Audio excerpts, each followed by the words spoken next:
नमस्कार, आप देख रहे हैं सचारी न्यूज। जाति आधारित जनगणना कराने केंद्र के फैसले पर केंद्रीय मंत्री चिराग पासवान ने क्या कहा, देखिए इस पूरी रिपोर्ट। आभार प्रकट करता हूं कि आज उन्होंने एक ऐतिहासिक फैसला लेते हुए, क्योंकि दशकों से इसके ऊपर राजनीति होती रही है और तमाम राजनीतिक दलों ने समय समय पर इसको एक राजनीतिक हथियार बनाने का प्रयास किया।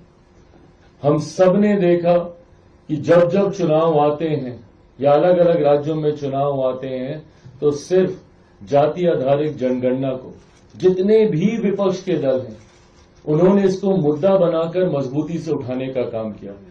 और विपक्ष में खास तौर पर ऐसी प्रमुख पार्टियां, कांग्रेस सबसे बड़ी पार्टी, राजद, सपा जैसी पार्टियां, ये वो पार्टियां हैं जिन्होंने हमेशा इसके लिए बोलने का तो काम किया पर इसको चरितार्थ करने के लिए कतई कभी कोई प्रयास नहीं किया। आखिरी बार जातीय जनगणना हुई थी 1931 में, 1931 में, लगभग 100 साल आज होने को आए।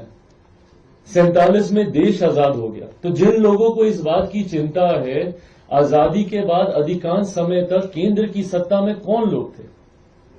अगर मैं कांग्रेस का नाम लेके जिक्र करूं तो क्या आजादी के बाद अधिकांश समय तक कांग्रेस सत्ता में थी, केंद्र की सत्ता में थी? अलग अलग राज्यों में इनके अपने मुख्यमंत्री थे, पूर्ण बहुमत की सरकारें उन राज्यों में इनकी थी। अगर ये लोग चाहते, ईमानदारी से चाहते तो इसको करवा देते, पर इन्होंने कभी इसको करवाने का काम नहीं किया।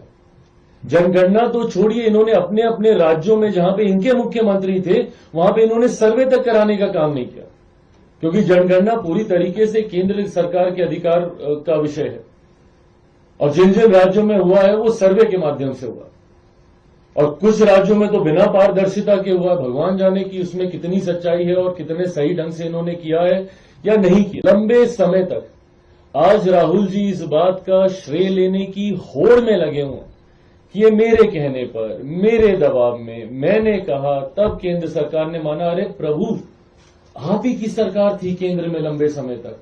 आपकी पार्टी के तो छोड़ दीजिए, आपके परिवार के 3-3 प्रधानमंत्री थे देश में। अगर आप इतनी ही शिद्दत से चाहते थे कि देश में जाति आधारित जनगणना हो तो इसको आप करवा लेते ना पहले, पर आपने इसको सिर्फ एक पॉलिटिकल वेपन की तरह इस्तेमाल करने का काम किया। जब जब चुनाव आते थे आपने इसको एक राजनीतिक हथियार बनाकर लोगों की भावनाओं को सिर्फ भड़काने का काम किया। और आज जब हमारी सरकार ने इस मांग को पूरा करने का काम किया, स्वाभाविक है इसमें हम लोग भी चाहते थे। और मुझे तो आज तो मैं कम से कम आप सबके सामने इस बात को सीना चौड़ा करके बोल तो सकता हूं, क्योंकि कई बार आप लोग मुझे इसी बात पे घेरते थे कि अरे आपको और बीजेपी में मतभेद है। आप तो बोलते हैं जातीय आधारित जनगणना हो पर भाजपा नहीं चाहती, तो गठबंधन के भीतर ही दरारें हैं।